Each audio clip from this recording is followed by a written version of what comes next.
Postoperative nausea and vomiting. Nausea and vomiting can be induced by many physiological and pathological factors, as well as drugs or ingested toxins. Nausea and vomiting is primarily controlled by the vomiting centre in the medulla. Afferent stimuli arrive from chemoreceptors and pressure receptors in the gut and the central nervous system, as well as peripheral pain receptors. Other sites of input include the cerebral cortex, pain, fear and anxiety, vestibular and cerebellar nuclei, and the chemoreceptor trigger zone. Efferent impulses from the medullary centre influences related brainstem nuclei to initiate the vomiting reflex. The chemoreceptor trigger zone comprises a group of cells on the floor of the fourth ventricle.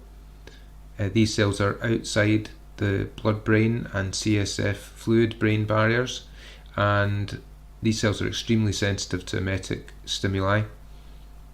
Raised ICP is thought to cause vomiting via increased pressure on the floor of the fourth ventricle. Dopamine and 5-hydroxytryptamine play an important role in the activity of the chemoreceptor trigger zone. 5-HT may play a large role in drug-induced emesis in particular, and 5-HT3 receptors appear to play an important part in the mediation of nausea and vomiting induced by high doses of cytotoxic agents. The 5-HT3 receptors are located in the small intestine and the chemoreceptor trigger zone. Risk factors for postoperative nausea and vomiting. First, patient characteristics. Women are 3 times as likely to be nauseous after surgery than men. The incidence is the same after age 70, however. Children are at risk, almost twice the risk as that for adults. There's an equal distribution of risk between boys and girls until they reach puberty.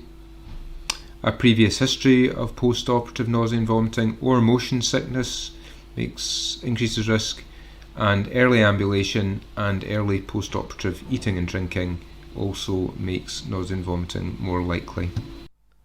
Some types of surgery are more emetogenic than others. Laparoscopic abdominal surgery is 1, middle ear or intracranial surgery 2, squint surgery. This has the highest incidence of PONV in children. Gynecological surgery, particularly ovarian surgery. Head and neck, especially tonsillectomy and adenoidectomy. This is probably due to blood going into the upper GI tract, stimulating trigeminal nerve afferents, and also use of perioperative opioids. And prolonged surgery is a risk factor, and painful surgery is also a risk factor. Anesthesia and drugs. Opioids are the big one. Some are worse than others, morphine in particular, and it should be avoided in patients having day surgery. It's an independent risk factor for unexpected admission after day surgery. Inhalational agents, ketamine, nitrous oxide, it can cause GI distension and expansion of middle ear cavities by displacing nitrogen. Prolonged anesthesia I've mentioned. Spinal anesthesia, particularly high blocks causing hypotension, also intraoperative dehydration, and poor quality bag mask ventilation causing gastric dilatation with gas. We'll move on now to treatment of nausea and vomiting. First, ondansetron. Ondansetron is a highly selective antagonist at 5-HT3 receptors. There is a very high density of 5-HT3 receptors in the chemoreceptor trigger zone. Vagal afferent impulses cause release of 5-hydroxytryptamine at the chemoreceptor trigger zone, and these inputs are blocked by ondansetron. Ondansetron also blocks the vomiting reflex, which is mediated by vagal afferents. A standard prophylactic dose of ondansetron is 4 mg, although bigger doses can be used. Ondansetron is given 8 hourly. It can be given as an oral dispersible tablet or film, as well as an injection.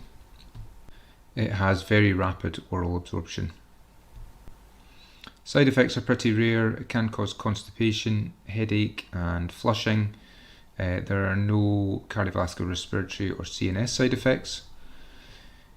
It can prolong the QT interval, and it should be avoided in people with prolonged QT syndrome. It's metabolized in the liver and cleared by the kidneys. Our second commonly used antiemetic is cyclizine. Cyclizine acts by competitive antagonism of histamine H1 receptors. It also blocks acetylcholine muscarinic receptors. This antimuscarinic activity produces side effects such as tachycardia, dry mouth, and blurred vision. It has good oral absorption, 80% bioavailability by the oral route, and it's metabolized in the liver. Standard adult dose of cyclizine is 50 mg, given slowly intravenously. It can also be given intramuscularly. Our third antiemetic is dexamethasone, a corticosteroid which is commonly used for prophylaxis of PONV and also for chemotherapy treatment. Standard prophylactic dose is 6.6 mg, that's 2 amps, and that's equivalent to 176 mg of hydrocortisone. You should avoid giving it to people with diabetes due to its hyperglycemic effect. The mechanism of action of dexamethasone is unclear. It may be related to reduced production of arachidonic acid. There may be reduced turnover of 5-hydroxytryptamine, and it may also reduce the permeability of the blood-brain barrier.